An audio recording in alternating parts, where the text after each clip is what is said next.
Hello, good morning mga ka-farmers. Ito na nga, pagkayari kong manggaling sa bukid ay nag-ayos ako ng mga bangko doon sa aking cottage dahil mga sira-sira na. Yun, pagkayari itong mag-ayos ng mga bangko, naisipan kong maligo dito sa ilog at matagal-tagal na rin akong hindi nakakaligo. Simula pa yata nung mag-pandemic hindi ko na nasubukang maligo dito sa ilog.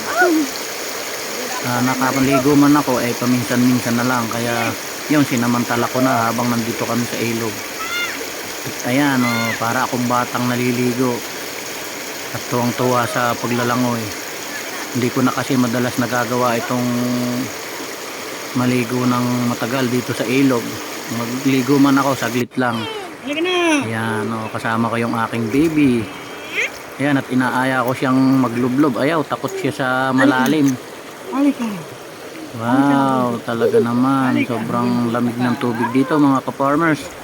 Kaya kung gusto nyong maranasan ang lamig ng tubig dito sa Lupinga River ay magpunta na kayo dito. Tingnan nyo naman kung gaano kalinaw ng tubig. Talagang masisiyahan kayo. Ayan, tuwan-tuwa yung baby ko. Tuwan-tuwang natatakot. Nag-i-enjoy siya pero at the same time siya ay natatakot. Ayan, tumawid ako sa kabila. Talagang marunong pa rin talaga ako maglangoy basta laking ilog. Hindi matatawaran ang galing sa paglalangoy. Yung pangalawa kong anak, sobrang galing na nung lumangoy sa tubig. Lang yung malakas ang agos at hindi niya pa kaya. Ayan. Tingnan nyo, tatalon pa ako dyan mga ka-farmers. Parang walang problema. Yun, pansamantala naaalis yung ating problema pagka ganitong mga lugar ang ating pinaliliguan. Yun, galing dumive.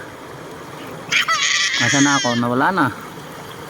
Sumama na yata yung noo ko sa sa bato. Pagod? Ayan, nagpapakyut pa ako sa video. Talagang buhok agad yung hinahawi. Hi! Ayan, nag-video pa kaming mag-ama. Yun lang po mga ka-farmers, at marami pong salamat sa palaging panonood ng aking video. Magandang umaga po ulit. God bless.